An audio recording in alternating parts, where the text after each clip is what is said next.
So I'm here with Joan Prowse, and she's a producer for CineFocus Canada. And Joan, you just produced the film that we saw. It's about, how long is it? It's about just under 20 minutes.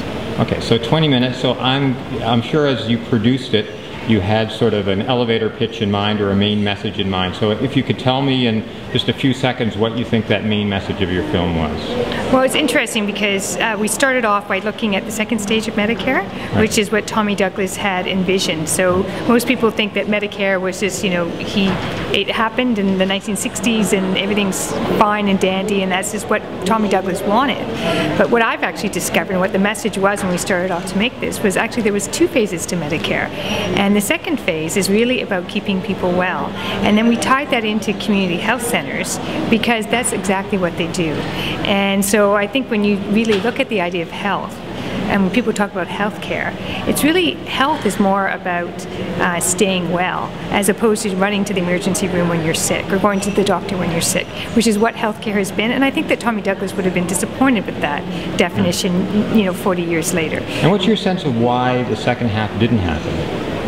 Oh, well, I mean, there's different theories why it didn't happen, but I think that there's a lot of pressure around kind of a medical model, and I think that Tommy Douglas did the best that he could to get his first phase through, which was like not removing the barrier between people's ability to pay for healthcare or not. But I really think that, people, and this is the journey that I've been on as someone who's worked with the community health centers for the last 20 years, is really when people take responsibility for their own healthcare and realize that it's not free, and that the more that we can kind of address a number of issues that have to do with employment and education, and just, if our community is healthy, the less cost it's going to be down the road. So we're actually saving money.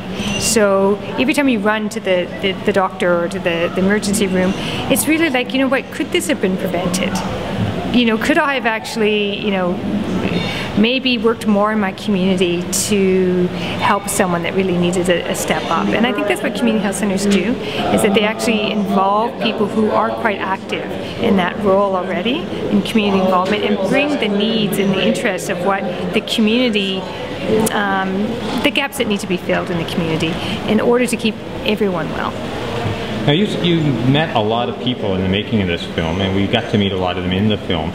So in terms of stories that really resonated with you, or people that really stick in your head, months after you produce the film, what comes to mind? You're up in the north, you're in the south, you're east, all over the place.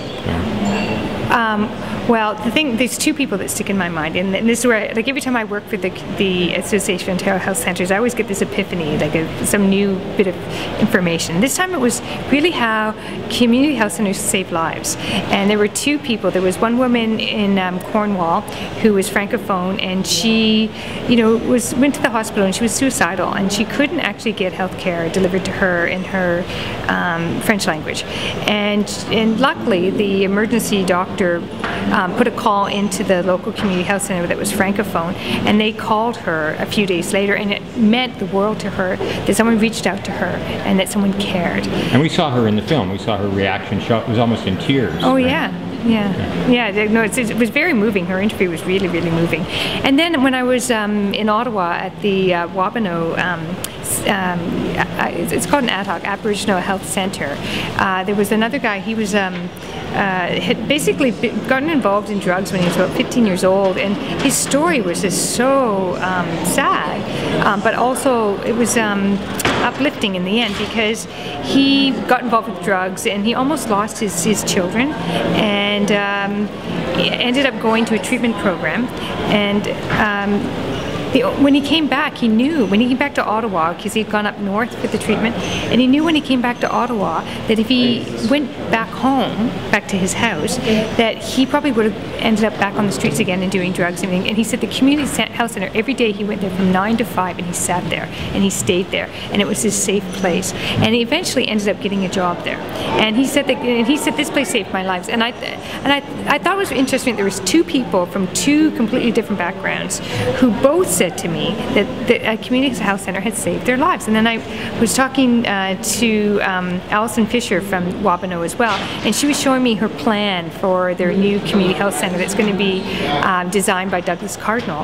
And I went, you know, the money that's going into this is probably more valuable, or as valuable, I shouldn't say more valuable, but it's just as valuable as the money that would go into a hospital, because it's actually integrating, you know, a community and focusing on building that community. Because I think when a community is healthy, people are healthy in it.